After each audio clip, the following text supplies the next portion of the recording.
Assalamualaikum warahmatullahi wabarakatuh. Perkenalkan, nama saya Isnaini SPDI, calon guru penggerak Angkatan 11 Kabupaten Pringsewu, Provinsi Lampung. Pada kesempatan ini, saya akan menyampaikan alur 1.4.k aksi nyata modul 1.4 unggah aksi nyata tentang menyebarkan pemahaman dan penerapan pengalaman budaya positif. Latar belakang pembuatan aksi nyata ini adalah belum maksimalnya pemahaman rekan guru tentang penerapan budaya positif di sekolah, seperti pembelajaran dengan paradigma baru, disiplin positif, nilai-nilai kebajikan, kebutuhan dasar manusia, hukuman, konsekuensi dan restitusi, posisi kontrol guru, keyakinan kelas, dan segitiga restitusi. Diharapkan dengan memahami seluruh komponen inti budaya positif, maka akan tercipta budaya positif yang maksimal di sekolah. Tujuan aksi nyata ini adalah menumbuhkan budaya positif di sekolah dengan meyakini nilai-nilai kebajikan universal serta meningkatkan pengetahuan dan pemahaman tentang budaya positif. Menciptakan murid yang merdeka dan disiplin diri yang kuat serta terbentuknya motivasi intrinsik pada murid dengan pembuatan keyakinan kelas. Tolak ukur aksi nyata ini adalah terlaksananya diseminasi konsep inti budaya positif di sekolah, terbentuknya keyakinan kelas melalui kegiatan kesepakatan kelas yang dilaksanakan bersama guru dan murid. Murid mampu menerapkan keyakinan kelas yang sudah disepakati, terlaksananya penyelesaian masalah murid. Dukungan yang diperoleh dalam pembuatan aksi nyata ini adalah kepala sekolah, rekan guru, wali kelas, murid, sarana dan prasarana yang dibutuhkan. Berikut ini merupakan kegiatan menyebarkan pemahaman dan penerapan pengalaman budaya positif di sekolah. Assalamualaikum warahmatullahi wabarakatuh. Alhamdulillahirabbil alamin. Assalatu wassalamu ala asyrofil anbiya'i wal mursalin wa ala alihi wa sahbihi ajma'in. Amma ba'du. Kepada Kepala UPT SD Negeri 1 Mabukari, Ibu Bina SPD yang saya hormati, dan kepada bapak-bapak, ibu-ibu, dua guru UPT SD Negeri 1 Mabukari yang saya hormati, yang mudah-mudahan dimuliakan oleh Allah Subhanahu wa Ta'ala. Awal kalinya ada kata yang paling indah yang dapat kita ucapkan pada pagi menjelang siang hari ini, melainkan mengucapkan puji dan syukur kita kehadirat Allah Subhanahu wa Ta'ala, yang mana Allah telah memberikan kita bermacam-macam kenikmatan, baik nikmat iman, Islam dan juga kesehatan, sehingga kita bisa hadir bermuajahah di ruang ini tanpa ada halangan suatu apapun. Mudah-mudahan kehadiran kita pada pagi hari ini akan mendatangkan amal maslahah ini wa amin. Allahumma amin. Kedua kalinya sholawat ma'asalam mudah-mudahan tetap tersandarkan kepada Nabi Agung Muhammad sallallahu alaihi wasallam. Beliaulah satu-satunya Nabi yang mendapatkan syafaat pada yaumul kiamat, dan mudah-mudahan kita semuanya akan mendapatkan syafaat dari Nabi Muhammad di yaumul kiamat. Amin. Allahumma amin. Selanjutnya saya ucapkan ribuan terima kasih kepada bapak-bapak dan ibu-ibu dewan guru sekalian yang berkenan hadir di ruang ini untuk menyaksikan dan juga memperhatikan penyebaran pemahaman terkait penerapan pengalaman budaya positif.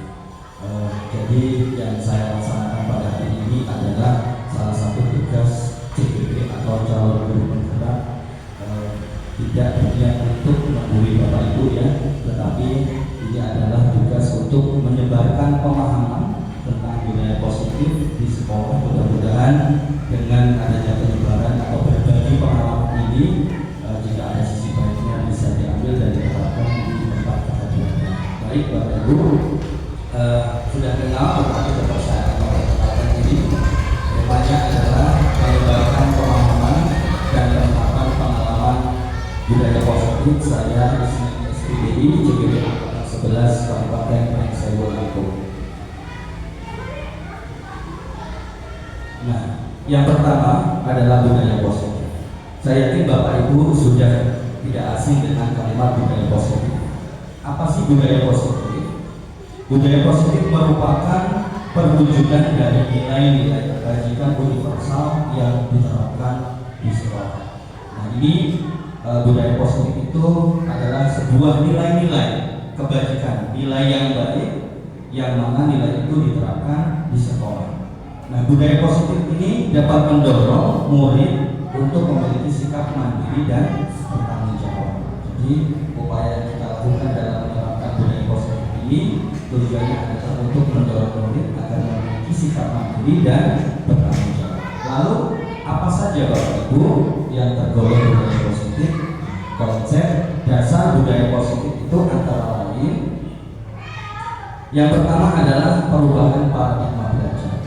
Kemudian disiplin positif, nilai-nilai kebajikan, kebutuhan dasar manusia, motivasi perilaku manusia, kemudian hukuman, konsekuensi, dan restitusi, posisi kontrol guru, keyakinan kelas, dan segitiga restitusi. Nah, ini bagian ini mulai dari perubahan paradigma belajar hingga segitiga restitusi. Ini adalah bagian dari budaya positif yang bisa diterapkan di satuan pendidikan. Salah satunya di sekolah kita di Negeri 1 Margonda, Kecamatan Ambarawa. Kita akan bahas per poin ini pada slide selanjutnya. Yang pertama adalah pembelajaran dengan paradigma baru.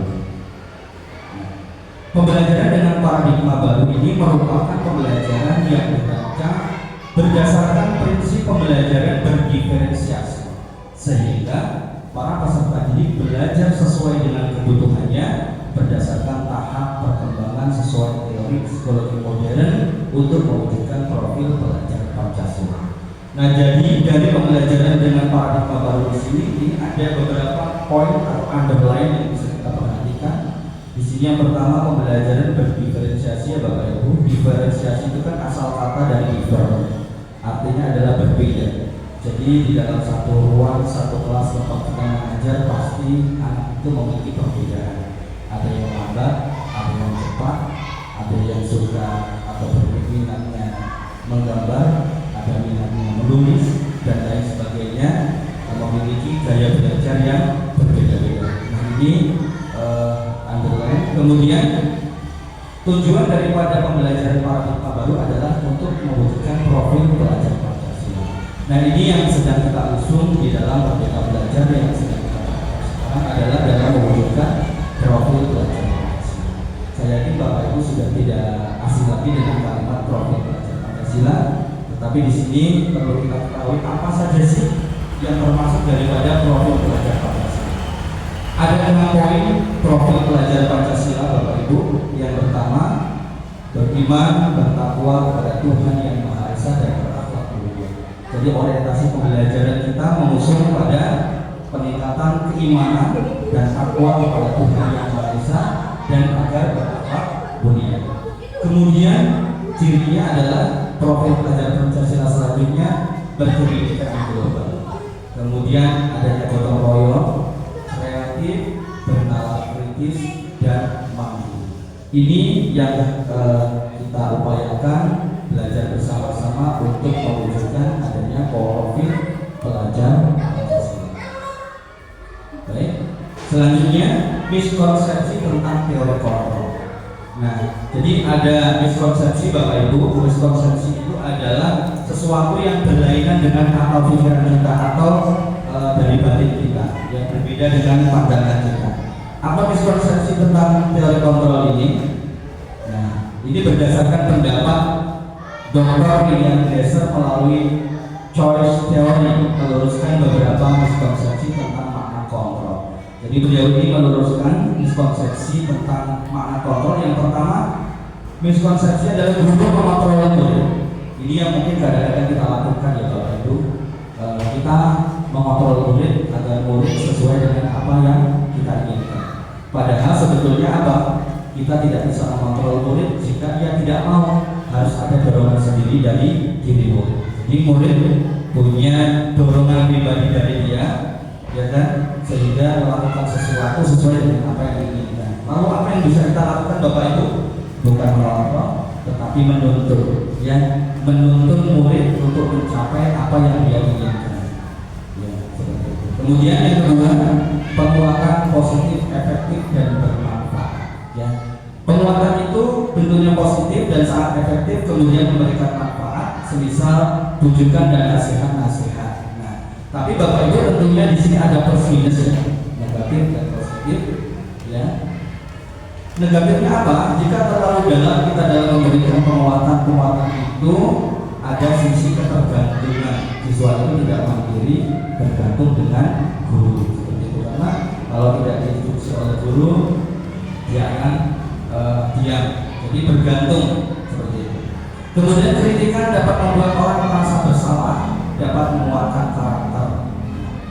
Kalaupun kita harus mengeluarkan kritikan, maka seyogyanya kritikan itu adalah secukupnya, di mana kritikan tersebut harus membangun, bukan malah membuat murid tidak percaya diri. Jadi ini Bapak Ibu yang sudah kita pelajari, bagaimana kritikan yang kita berikan kepada siswa adalah kritikan yang bisa membangun, yang bukan membuat siswa itu bahasa sekarang down, ya, down sehingga dia itu merasa rendah diri, tidak memiliki kepercayaan di dalam kelas, merasa ada perbedaan dengan siswa yang lain, merasa terbelakang, kurang dan lain sebagainya.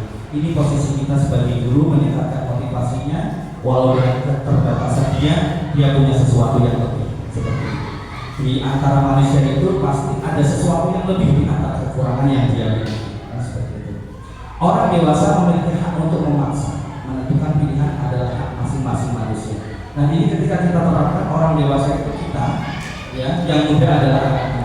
Seolah kita itu memiliki hak untuk memaksa anak memiliki mengikuti apa yang kita mau di dalam proses pembelajaran. Padahal anak memiliki hak untuk menentukan pilihan masing-masing mereka di dalam belajar. Itulah yang saya katakan di awal, melalui guru program ini kita dilatih untuk bagaimana menuntun siswa, bukan mengontrol setiap hal kegiatan siswa itu untuk sesuai keinginan kita, tetapi kita diajak untuk menuntun agar sesuai dengan bakat dan minat siswa. Selanjutnya, bagaimana seseorang bisa berubah dari paradigma stimulus respon kepada pendekatan teori kontrol. Ini ada paradigma dua ya, satu stimulus respon, yang kedua teori kontrol. Nah, bagaimana sih dari stimulus respon ini kita bisa berubah menuju paradigma teori kontrol? Menurut Stephen R. Choice, Principle Separate Leadership 1991 mengatakan bahwa, ini kalimat beliau, bila kita ingin membuat kemajuan perlahan, sedikit ubahlah sikap atau perilaku Anda. Jadi sebelum mengubah orang, yang kita upayakan mengubah diri kita sendiri. Bagaimana sikap kita, bagaimana perilaku kita ubah sebelum kita memberikan perubahan kepada orang lain. Jadi berangkat dari diri kita. Kemudian namun bila kita ingin memperbaiki cara-cara utama kita, maka kita perlu mengubah kerangka ajaran kita. Apa kerangkanya? Ubah bagaimana Anda melihat dunia. Jadi keberhasilan kita, kesuksesan kita, langkah hidup kita itu tergantung bagaimana kita memandang dunia ini. Ketika kita memandang dunia ini sempit, maka akan sempit langkah kita. Kemudian ketika kita memandang dunia ini luas, maka kita akan terhubung dengan rekan-rekan yang memiliki pengalaman dan cara pikir yang luas. Nah, ini bagaimana kita melihat dunia ini tergantung dari diri kita. Bagaimana Anda berpikir tentang manusia? Nah, ini kita diajarkan bagaimana kita berpikir yang kita hadapi. Ketika yang kita hadapi kita berpikir negatif, maka tidak akan ada sisi positif dari orang yang kita hadapi. Tapi ketika kita memandang bahwa setiap orang itu pasti memiliki nilai baiknya, nilai positifnya, pasti ada sisi kebaikan yang bisa kita peroleh siapapun orangnya, termasuk rekan, termasuk siswa yang sedang kita ajar. Kita saksikan Bapak Ibu di dalam kelas beraneka ragam ya. Anak-anak mungkin ada yang malas dan lain sebagainya. Nah, tergantung bagaimana kita memandang anak itu dengan sisi keterbelakangan atau kekurangannya. Ini kita diajak merubah diri kita terlebih dahulu, bagaimana cara pandang kita terhadap orang-orang yang kita hadapi. Ubah paradigma Anda pemahaman dan penjelasan aspek-aspek tertentu tentang realitas. Intinya kita disuruh mengubah cara pandang kita terlebih dahulu dengan orang-orang yang kita hadapi di dalam kehidupan kita, termasuk di dalam tugas kita sebagai guru. Selanjutnya, mengubah paradigma stimulus respon ke pendekatan teori kontrol. Nah, jadi Bapak Ibu ada bagian skemanya ya, mulai stimulus respon ke teori kontrol. Kalimatnya kebutuhan kita sama. Jadi kebutuhan antara guru siswa kita semua sama, tapi pada teori kontrol diajarkan apa? Kebutuhan kita berbeda. Anak punya kebutuhan berbeda-beda, keinginan berbeda-beda. Ya. Kemudian semua orang melihat hal yang sama. Pada teori kontrol setiap orang memiliki gambaran berbeda. Kita mencoba mengubah agar orang berpandangan sama dengan kita. Pada teori kontrol kita berusaha memahami pandangan orang lain tentang dunia. Jadi kita tidak bisa Bapak Ibu merubah orang lain agar sesuai keinginan kita, sesuai jalan kita, sesuai kesenangan kita. Tidak bisa. Tetapi yang bisa kita lakukan, kita memahami bagaimana pandangan orang lain tentang dunia. Contoh, ya, anak-anak sukanya bakso, ya, kita sukanya soto.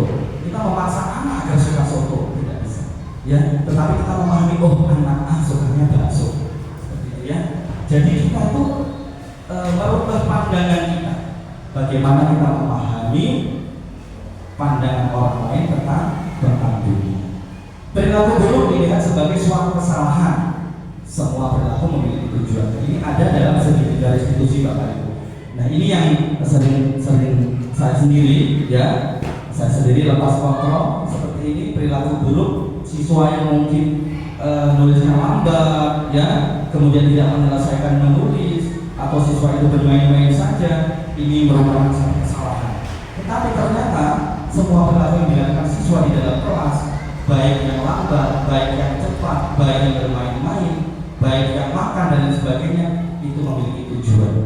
Tujuan apa? Nanti ada di slide selanjutnya. Mereka itu ternyata ada butuh sesuatu yang memiliki tujuan. Nah, orang lain bisa mengontrol saya hanya Anda yang bisa mengontrol diri Anda. Jadi hakikatnya kita nggak bisa mengontrol siswa, teman, nggak bisa, karena hanya pribadinya yang bisa mengontrol dirinya. Seperti itu. Saya bisa mengontrol orang lain, Anda tidak bisa mengontrol orang lain. Ini perubahan dari stimulus respon ke teori kontrol. Pemaksaan ada pada saat bujukan gagal. Kolaborasi dan konsensus menciptakan pilihan-pilihan baru. Ini yang terakhir, model berpikir menang kalah, model berpikir menang menang. Pada stimulus respon, yang maju adalah menang, yang tertinggal adalah kalah. Pada teori kontrol, semua menang karena memiliki kelebihan masing-masing. Setiap keterbelakangan anak pasti ada kelebihan. Ya, mungkin saja kita belum melihat secercah cahaya pada anak itu untuk saat ini, tetapi pada diri kecurangan itu pasti ada kelebihan dan yang maka nggak ada kalahnya. Kedua-duanya baik yang cepat atau lambat memiliki sisi yang ini pola pikir kita dari stimulus respon menuju teori kontrol. Selanjutnya, nah ini menuju disiplin positif. Apa itu disiplin positif Bapak Ibu? Pembiasaan hal yang baik mencakup sikap, perilaku, tutur kata oleh seluruh warga di sekolah, terutama bagi murid, agar dapat berkembang menjadi pribadi yang kritis, mandiri dan tanggung jawab. Nah, sesuatu itu tidak akan bisa berjalan kecuali dilakukan dengan bentuk pembiasaan. Hal-hal yang dibiasakan itu akan menjadikan sebuah kebiasaan sehingga menjadi disiplin positif. Disiplin positif. Jadi boleh sikap, boleh perilaku, boleh tutur kata. Nah ini warga sekolah, terutama murid, tapi tidak menafikan guru. Jadi kita mulai dari diri kita, kemudian kita biasakan kepada anak-anak. Ya, boleh sikap, perilaku, tutur kata. Sebagai pendidik, tujuan kita adalah menciptakan peserta didik yang memiliki disiplin diri sehingga mereka berperilaku mengacu kepada nilai-nilai kebajikan universal. Ini memang susah ya Bapak Ibu, tetapi tidak bisa kita elakkan. Jadi yang tugas kita itu memberikan sebuah teladan tuntunan sebuah kebiasaan kita mulai dari kita sehingga nanti akan berimbas kepada peserta didik. Selanjutnya, apa sih manfaat disiplin positif Bapak Ibu? Nah, manfaat daripada disiplin positif adalah meningkatkan motivasi dan keterlibatan peserta didik, mengurangi perilaku mengganggu konflik ya, dan konflik di kelas, membangun hubungan yang positif antara guru dan peserta didik, mendorong perkembangan keterampilan sosio-emosional, menciptakan iklim yang inklusif dan menghargai budaya.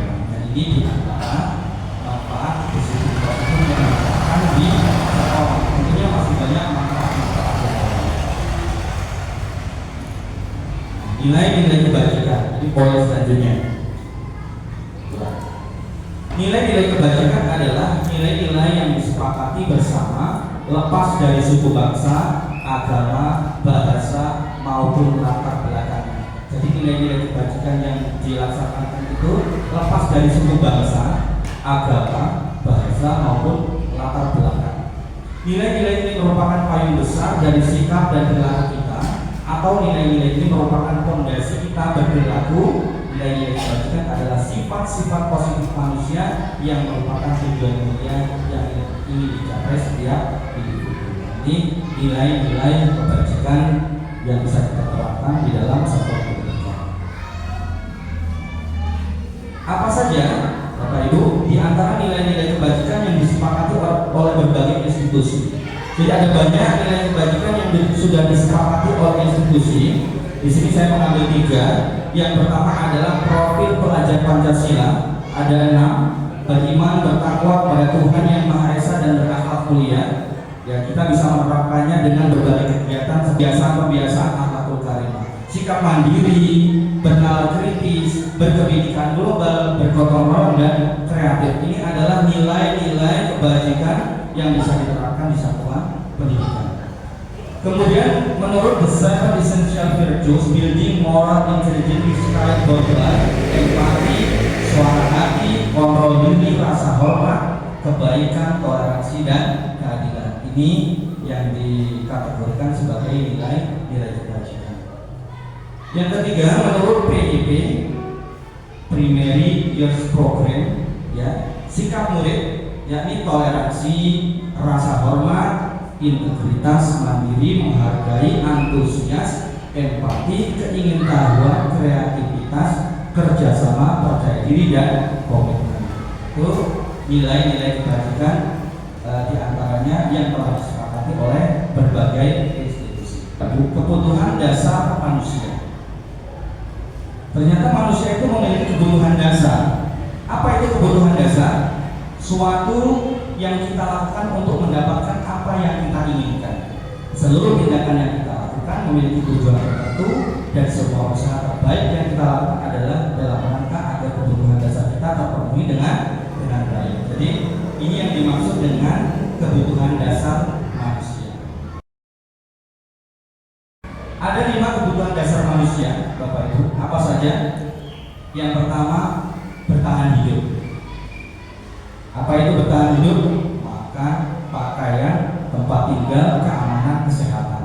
Nah, ini tidak bisa kita elakkan. Manusia butuh makan, pakaian, tempat tinggal, keamanan, kesehatan. Ini kebutuhan dasar manusia. Selanjutnya, kasih sayang. Nah, rasa diterima, diperdulikan, berbagi, kerjasama, menjadi bagian dalam kelompok, ini merupakan kebutuhan dasar manusia. Selanjutnya, penguasaan, adanya harga diri, keinginan untuk dianggap, memimpi, berprestasi, diakui, didengar. Nah, ini kita bisa saksikan ke anak didik kita ya. Ada yang butuh perhatian, ya kan? Ada yang mencari-cari sesuatu atau tindakan yang tujuannya adalah biar diperhatikan oleh guru. Nah, ini masuk dalam 5 kebutuhan dasar manusia, Bapak. Adanya apa? Ingin dianggap, ya. Kemudian seperti tadi ingin diperdulikan, ya kan? Kemudian agar dia masuk dalam bagian kelompok. Nah, ini kebutuhan dasar manusia. Yang kadang-kadang kita tidak lupa ya, lupa ternyata itu bagian dari kebutuhan siswa di dalam pembelajaran. Kemudian selanjutnya adalah kebebasan. Nah ini mandiri, memiliki pilihan, mencoba hal baru, mampu mengendalikan arah dirinya. Ini bagian dari kebutuhan dasar manusia. Yang terakhir adalah kesenangan, bermain, antusias dan tertawa. Kita saksikan nggak ada kelas yang nggak ribut ya. Setiap istirahat atau bahkan ketika pembelajaran ternyata kebutuhan dasar juga ada kesenangan. Nah ini bagaimana kita mengemasnya sehingga ini menjadi salah satu kebutuhan dasar yang terpenuhi tapi sesuai dengan rel-rel atau ketentuan yang bisa kita laksanakan. Selanjutnya motivasi perilaku manusia.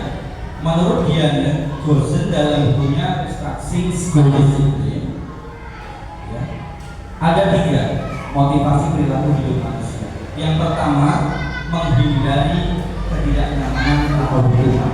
Ini motivasi manusia yang pertama. Berarti apa? Tidak ingin terbebani, gitu ya. Selalu menghindar dari sebuah tanggung jawab. Ini motivasi yang kedua, untuk mendapatkan imbalan atau penghargaan dari orang lain. Jadi yang dia lakukan itu ingin dipuji orang, ingin agar orang itu tahu yang kita lakukan itu sehingga kita mendapatkan sebuah penghargaan. Nah ini ada tipe yang kedua. Tipe yang ketiga motivasinya adalah untuk menjadi orang yang mereka inginkan dan menghargai diri sendiri dengan nilai-nilai yang mereka percaya. Nah dari 3 ini mana Bapak Ibu? Yang ketiga inilah yang mandiri, karena dia melakukan sesuatu tanpa bayar-bayar orang lain. Dia melakukan sesuatu menjadi dirinya yang dia inginkan karena ingin menghargai dirinya dan nilai-nilai yang dipercaya. Lepas dari apa? Penghindaran terhadap tanggung jawab, lepas dari ingin dihargai atau dipuji dari orang lain. Ada contoh itu, ada pujian adalah sifat egois. Selanjutnya, hukuman, konsekuensi, dan restitusi. Ya. Apa itu hukuman? Nah ini Bapak Ibu, walaupun kita sudah tidak diperkenankan memberikan hukuman, ternyata hukuman itu tidak bersifat fisik saja. Hukuman itu bisa berupa verbal atau kalimat-kalimat. Ya. Hukuman adalah tindakan yang diberikan oleh pengajar atau pihak sekolah sebagai tanggapan atas perilaku siswa yang melanggar aturan atau norma. Jadi bentuk hukuman itu bisa beragam, mulai dari teguran lisan, penalti, pengurangan nilai hingga skorsing, bahkan teguran berupa fisik. Ya, nah ini yang dimaksud dengan hukuman. Konsekuensi, apa itu konsekuensi? Hasil dari tindakan yang dilakukan oleh siswa tanpa keterlibatan langsung dari guru. Konsekuensi bersifat logis dan berkaitan langsung dengan tindakan siswa. Misalkan jika seorang siswa membolos, konsekuensinya adalah siswa tersebut tidak siap menghadapi ujian karena tidak memahami materi yang diajarkan. Yang ketiga, restitusi adalah upaya untuk upaya untuk memperbaiki kerugian atau kerusakan yang diakibatkan oleh tindakan siswa. Nah, fokus restitusi adalah pemulihan dan tanggung jawab serta mendorong siswa untuk memperbaiki situasi yang mereka ciptakan. Jadi pada restitusi itu kita sebagai guru menjembatani siswa itu melatih kemandiriannya untuk bersikap tanggung jawab memperbaiki permasalahan yang telah dilakukan oleh siswa atau murid tersebut. Selanjutnya, posisi kontrol guru. Ya, ini Bapak Ibu ada 5 posisi kontrol guru. Yang pertama penghukum, pembuat rasa bersalah sebagai teman, pemantau, dan juga manajer. Yang pertama penghukum. Nah, sebagai penghukum pada posisi ini seseorang atau guru membutuhkan alat untuk bisa menekan siswa untuk bisa mengikuti aturan yang berlaku. Jadi ada sebuah alat yang digunakan untuk menekan siswa tersebut. Kata-kata yang mengancam agar pembelajaran dianggap bisa berhasil. Di posisi penghukum. Yang kedua, pembuat rasa bersalah, mengeluarkan kata-kata yang jauh lebih lembut dibandingkan pada posisi penghukum. Tidak nyaman, merasakan dirinya rendah, tidak berharga, bahkan mengecewakan orang lain. membuat siswa untuk berpikir tentang dirinya maupun dampak bagi orang lain atas perbuatan yang dilakukannya. Ini contoh penerapan posisi kontrol guru sebagai penghukum dan pembuat merasa bersalah. Kasusnya adalah murid tidak mengerjakan tugas yang diberikan guru. Penghukumnya apa? Siswa disuruh berdiri dengan kaki sebelah sambil menjewer telinga sendiri di depan kelas. Ini salah satu bentuk hukuman Bapak Ibu. Hukuman ini sifatnya adalah dampaknya masa panjang. Nanti akan diingat oleh siswa itu, saya akan dihukum Pak Guru ini, atau suruh hormat ini yang berbeda, atau suruh apa gitu ya. Ini sifatnya hukuman dampaknya jangka panjang. Kemudian membuat rasa bersalah ini dengan kalimat Bapak Ibu, sehingga mengakibatkan siswa merasa tidak berharga. Apa kalimatnya? Bapak sangat kecewa kepada, ya, seolah siswa itu tidak memiliki kemampuan apa-apa. Kemudian harus berapa kali ibu harus memberitahu kamu ya? Jadi seolah-olah tambeng gitu ya. Nah, bagaimana jika ibu memberitahu perilakumu ini kepada orang tuamu ya? Apa tindakan mereka?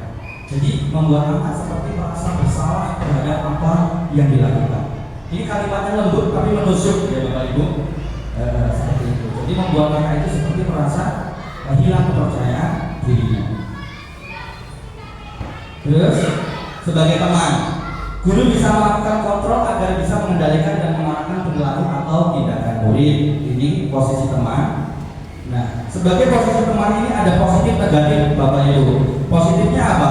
Siswa merasa tidak terbebani di dalam belajar karena tidak takut dengan kita. Nyaman kita datang, siswa menunggu kita karena dianggapnya sebagai teman.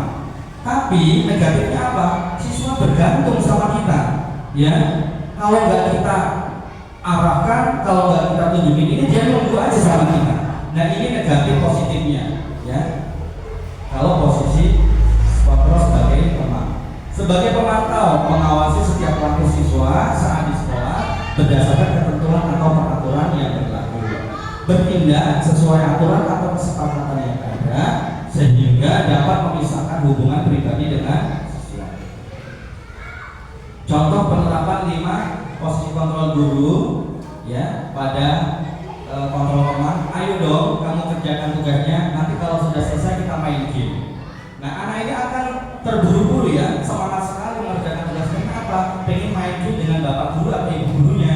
Dianggapnya bapak guru atau ibu guru itu sebagai teman. Itu positifnya dia segera menyelesaikan tugas, tapi negatifnya dia itu kurang ada pembatas ya. Bergantung pada ini, bergantungnya ada pada permainan game. Besok kalau nggak ada ini-ininya lagi nggak mau mengerjakan seperti itu ya. Terus pemantau, kamu sudah melakukan kesalahan dan sudah mengetahui konsekuensinya, sekarang selesaikan dan segera kumpulkan. Pada posisi pemantau, guru itu ada semacam daftar pemantauan sikap yang dilakukan oleh siswa. Nah, yang terakhir adalah manajer, memberikan arahan, bimbingan, mendukung tindakan siswa, mempertanggungjawabkan tindakannya sekaligus memberikan arahan untuk menemukan solusi dari suatu permasalahan. Memiliki keterampilan berposisi sebagai teman atau pemantau sehingga bisa lebih fleksibel dalam mengarahkan siswa. Jadi guru pada posisi manajer ini sudah mengetahui, memahami dan menguasai keempat posisi kontrol sebelumnya, Bapak. Sehingga dia mampu menerapkan posisi kontrol di manajer ini. Membimbing siswa untuk mandiri, merdeka, dan bertanggung jawab atas seluruh perilaku yang dilakukan. Nah, contoh penerapan pada posisi kontrol manajer. Apakah kamu tahu kesalahanmu, keyakinan sekolah apa yang kamu langgar, dan apa yang akan kamu lakukan untuk menyelesaikan? Jadi bukan guru yang menyelesaikan, tetapi kita menjembatani siswa itu yang pertama untuk apa? Untuk mengakui kesalahan yang dia lakukan, terus untuk mengakui keyakinan atau kesepakatan yang sudah disepakati apa yang dilanggar, dan kemudian untuk mencari langkah apa yang bisa dilakukan oleh murid tersebut untuk menyelesaikan permasalahan yang telah dia lakukan. Ini ketika menjadi manajer, ya, posisi guru menjadi manajer. Nah, sekarang Bapak Ibu kita lihat di posisi kontrol apakah aku? Nah, kita ini di posisi kontrol apa Bapak Ibu? Tinggal kita sendiri yang bisa mengetahui. Yang pertama kalimatnya saya kecewa sekali denganmu. Ini posisi kontrol sebagai apa? Sebagai pembuat rasa bersalah. Ketika kalimat-kalimat kita sering seperti ini, berarti posisi kontrol kita adalah guru yang membuat merasa bersalah pada siswa. Kemudian posisi kontrol seperti apa? Yang kedua, kalimatnya seperti ini. Kamu tidak benar melakukannya. Silahkan keliling lapangan 3 kali. Apa posisi kontrol guru ini? Sebagai penghukum. Jadi ada tindakan yang dilakukan ya atas atau hukuman terhadap kesalahan yang dilakukan oleh siswa. Selanjutnya, apa rencanamu untuk menyelesaikan masalah ini? Nah, ini posisi kontrol sebagai apa? Pemantau. Kemudian posisi kontrol selanjutnya adalah ayolah ya, lakukan demi Bapak Ibu ya. Jadi disuruh melakukan demi Bapak Ibu dulu. Nah, ini sebagai apa? Teman. Selanjutnya yang terakhir, nah, kamu terlambat 15 menit. Apakah kamu sudah mengerti konsekuensi yang dilakukan bila terlambat? Ya, ini posisi kontrol yang terakhir. Baik, Bapak Ibu. Selanjutnya kita masuk kepada disiplin positif keyakinan kelas atau sekolah. Mengapa keyakinan kelas atau sekolah? Mengapa bukan peraturan kelas atau sekolah? Nah, keyakinan kelas merupakan kesepakatan kelas yang diyakini bersama guru dan murid dengan harapan dapat meningkatkan kedisiplinan murid. Jadi keyakinan kelas itu sifatnya adalah abstrak, kemudian berupa pernyataan universal, dibuat dalam pernyataan positif, sedikit saja agar mudah diingat, sesuai dengan kondisi kelas atau sekolah sehingga mudah diterapkan. Semua warga sekolah atau kelas dilibatkan dalam membuat keyakinan sekolah atau keyakinan kelas. Jadi, tahapan pembuatan keyakinan kelas. Tahapan dalam membuat keyakinan kelas terdiri dari yang pertama, guru menyampaikan konsep kepada murid. Yang kedua, murid menulis kalimat keyakinan kelas di kertas post-it. Yang ketiga, murid menempel kertas post-it di papan keyakinan kelas. Yang keempat, guru dan murid menyeleksi kalimat keyakinan kelas. Dan yang kelima, guru dan murid menyepakati keyakinan kelas yang sudah diseleksi. Berikut proses pembuatan keyakinan kelas. Assalamualaikum warahmatullahi wabarakatuh. Waalaikumsalam warahmatullahi wabarakatuh. Selamat pagi anak-anak. Pagi Pak Guru. Gimana kabarnya hari ini? Baik. Ya, anak-anak, hari ini kita akan belajar membuat keyakinan kelas. Sebelum kita membuat keyakinan kelas, apakah ada yang sudah tahu apa itu keyakinan kelas? Ya, keyakinan kelas adalah peraturan yang dibuat oleh guru dan siswa untuk disepakati kemudian dilakukan dengan penuh rasa tanggung jawab. Nah, keyakinan kelas itu dibuat dengan kalimat-kalimat yang positif. Contoh, disiplin, ya. Kemudian apa? Masuk tepat waktu. Ada yang tahu? Ya, ada lagi? Betul. Contoh satu lagi siapa? Pinter. Nah, itu kalimat-kalimat di dalam membuat keyakinan kelas. Nah, tujuan daripada dibuatnya keyakinan kelas apa anak-anak? Supaya kita bisa melaksanakan keyakinan kelas yang sudah kalian sepakati itu dengan tanggung jawab, sehingga pembelajaran yang dilakukan bisa efektif. Bisa dipahami anak-anak? Ya. Jadi nanti Pak Guru akan bagikan kertas potongan ini ya kepada kalian. Silakan kalian tulis kalimat-kalimat positif seperti yang dicontohkan oleh rekan-rekan tadi sebagai bentuk keyakinan kelas. Kalau sudah ditulis, nanti maju ditempel di papan keyakinan kelas. Paham anak-anak? Baik, sekarang akan Pak Guru bagikan kertas untuk kalian tulis keyakinan kelas ya.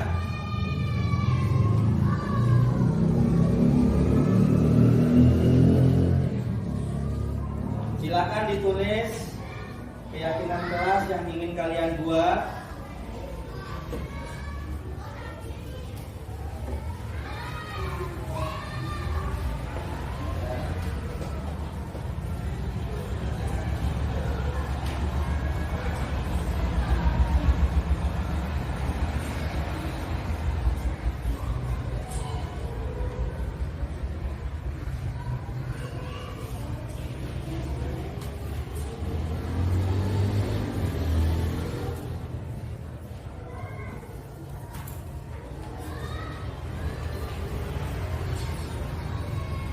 Baik, kalian tulis keyakinannya kelas yang ingin kalian buat.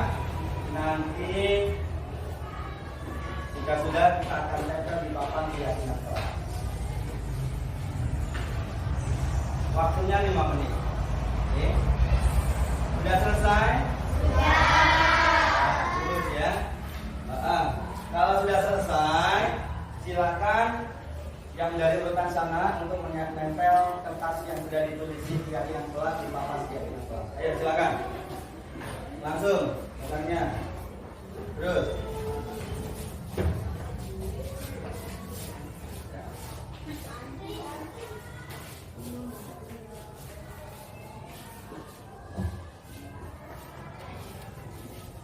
Terus langsung sini.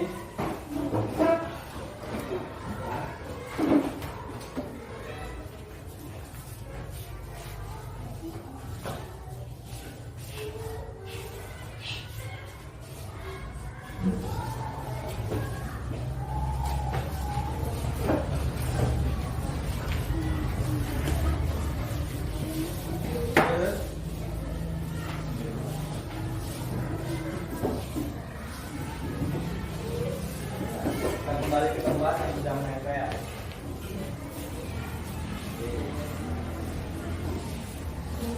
Terus langsung ini.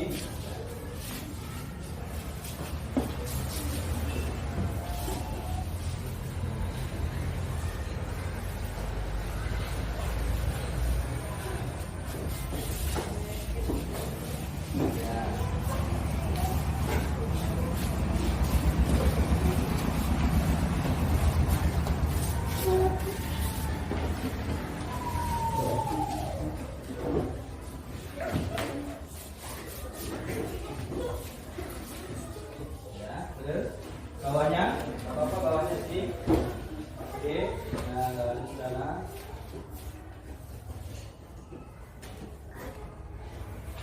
Baik, sekarang semua perhatikan ke depan, ya. Kalian sudah membuat keyakinan kelas dan menempelkan di papan keyakinan kelas. Kita akan seleksi bersama-sama, ya, potongan kertas yang sudah kalian tulis. Nanti yang kalimatnya sama akan Pak Guru ambil, ya. Karena biar nggak double, kita sisakan yang kalimatnya sama dengan yang kalian tulis. Paham? Baik. Pertama, menjaga kebersihan. Oke, ya. Yang kedua, konsentrasi saat belajar. Oke. 3, piket datang lebih awal. Oke. Selanjutnya memperhatikan guru. Oke. Mengumpul tepat waktu, tugas tepat waktu. Oke. Keluar masuk minta izin. Oke. Masuk tepat waktu. Oke. Memperhatikan guru. Oke, piket datang lebih awal, ini sama ya Pak Guru ambil. Kemudian konsentrasi saat belajar ada di atas. Terus apa lagi? Menjaga kebersihan, ini ada Pak Guru ambil. Terus mengamati guru, menghormati guru ya. Oke.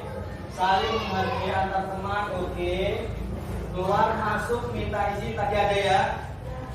Ambil. Mengumpulkan tugas tepat waktu. Oke. Masuk tepat waktu ada tadi di sini ya. Ambil. Kemudian saling menghargai sudah ada. Oke, diambil. Konsentrasi saat belajar sudah ada. Nah, Pak Guru ambil. Piket datang duluan sama dengan lebih awal ya. Berarti Pak Guru ambil ya. Sama dengan lebih awal. Terus menjaga kebersihan kelas sama ya, menjaga kebersihan tadi sudah ada ya kan. Pak Guru ambil ya. Konsentrasi saat Pak Guru menjelaskan sama dengan konsentrasi belajar. Pak Guru ambil. Saling menghormati guru dan teman, ya, sama dengan di atas, menghormati dan menghargai, ya. Menghormati guru, ya, Pak Guru ambil. Kemudian keluar masuk ke toilet minta izin, ya, sama, ya, Pak Guru ambil. Keluar masuk kan sama. Masuk awal waktu, oke, sama dengan tepat waktu. Memperhatikan guru saat menjelaskan, sama dengan memperhatikan guru, ya. Kemudian mengumpul tugas tepat waktu, sama. Saling menghargai antar teman, ada nggak di sini? Saling menghargai antar teman, sama, ada, ya. Oke. Kita sudah tersisa berapa ini coba? 1, 2, 3, 4, 5, 6, 7, 8, 9, 10. Itu sama, memperhatikan guru ada di sini, ada, kita ambil 1. Ya. Jadi Pak Guru taruh meja karena ini kalimatnya sama dengan yang ditempel, ya. Intinya sama. Baik anak-anak, sekarang sudah kita seleksi keyakinan kelas yang kalian buat. Ada 10 keyakinan kelas. Pak Guru bacakan lagi. Yang pertama, menjaga kebersihan. 2, konsentrasi saat belajar. 3, piket datang lebih awal. 4, memperhatikan guru. 5, mengumpul tugas tepat waktu. 6, keluar masuk minta izin. 7, masuk tepat waktu. 8, menghormati guru. 9, saling menghargai antar teman. 10, mengumpul tugas tepat waktu. Nah, kita sudah buat berapa keyakinan kelas? 10 keyakinan kelas. Nah, hari ini kita akan sepakati bersama keyakinan kelas ini untuk kita laksanakan secara bersama-sama. Apakah kalian sepakat dengan keyakinan kelas yang sudah kalian buat? Kalian siap melaksanakannya? Baik, ya. Terima kasih. Mudah-mudahan keyakinan kelas yang kalian buat ini konsisten untuk kalian laksanakan dengan penuh rasa tanggung jawab. Terima kasih. Sekian pembuatan keyakinan kelas pada hari ini. Pak Guru akhiri. Wassalamualaikum warahmatullahi wabarakatuh. Waalaikumsalam warahmatullahi wabarakatuh. Selanjutnya segitiga restitusi. Ini Bapak Ibu, langkah di dalam menyelesaikan permasalahan. Di sini ada segitiga restitusi. Yang pertama adalah validasi tindakan. Kemudian selanjutnya validasi tindakan yang salah. Yang ketiga adalah menanyakan keyakinan. Ini ada 3 segitiga restitusi. Segitiga restitusi adalah suatu proses dialog yang dijalankan guru atau orang tua agar dapat menghasilkan murid yang mandiri dan bertanggung jawab. Jadi tujuannya seperti itu ya Bapak Ibu, untuk menjadikan murid itu mandiri dan bertanggung jawab. Segitiga restitusi membantu murid memiliki tujuan, disiplin positif dan memperbaiki dirinya setelah berbuat salah. Jadi memfasilitasi anak itu untuk mengakui kesalahan, kemudian bagaimana memperbaiki kesalahan yang dibuat. Seperti itu tujuan daripada segitiga restitusi. Restitusi bukan menebus kesalahan, namun untuk belajar dari kesalahan. Jadi kita mengarahkan siswa itu untuk belajar bagaimana memperbaiki kesalahan yang telah dilakukan. Yang pertama, menstabilkan identitas. Contoh kalimatnya, berbuat salah seperti manusiawi, tidak ada manusia yang sempurna. Bapak Ibu juga pernah melakukan kesalahan seperti itu. Bapak Ibu tidak pernah mencari siapa yang salah, tapi Bapak Ibu ingin mencari solusi dari permasalahan ini. Ya. Kamu berhak merasa seperti itu. Nah, validasi tindakan yang salah. Kamu pasti punya alasan mengapa melakukan hal itu. Ya. Kemudian, padahal kamu bisa melakukan yang lebih buruk dari ini ya. Kamu patut bangga pada diri sendiri karena kamu telah melindungi sesuatu yang penting buat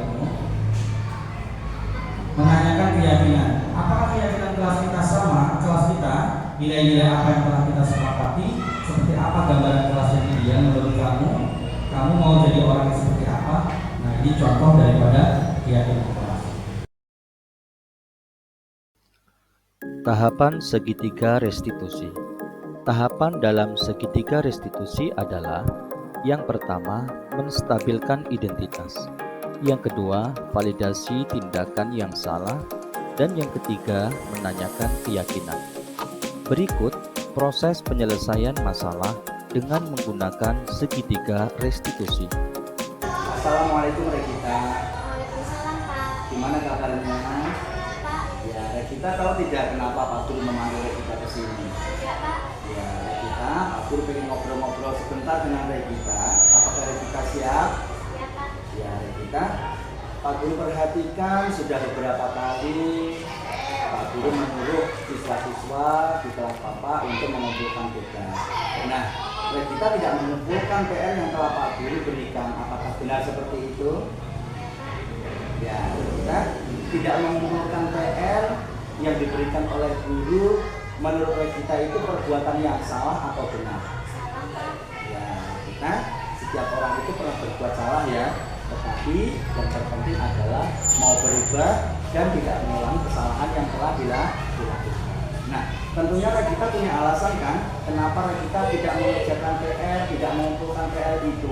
Bisa Regita jelaskan kepada Pak Guru? Saya agak lama ya acara yang sedang di rumah, saya lupa mengerjakannya. Ya, begitu ya. Padahal PR yang Bapak berikan kan udah 1 minggu ya. Oke Regita, kita sudah pernah membuat keyakinan kelas. Coba Regita masih ingat nggak keyakinan kelas yang sudah kita sepakati? Ya.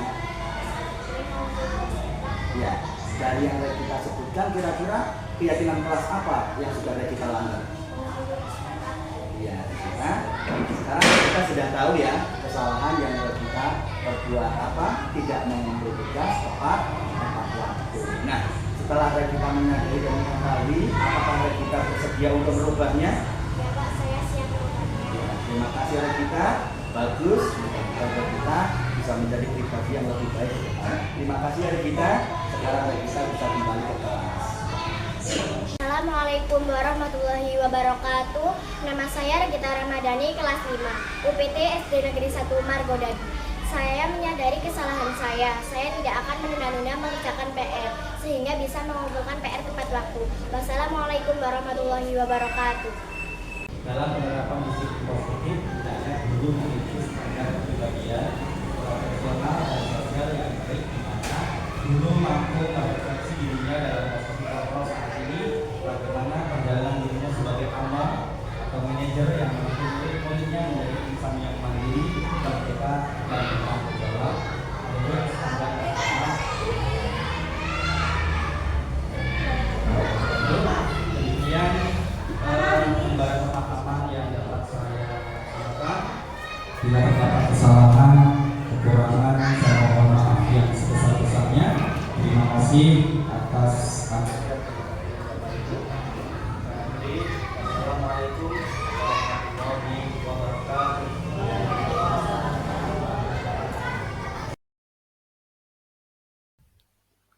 Demikian aksi nyata menyebarkan pemahaman dan penerapan pengalaman budaya positif yang dapat saya sampaikan. Saya akhiri, wassalamualaikum warahmatullahi wabarakatuh.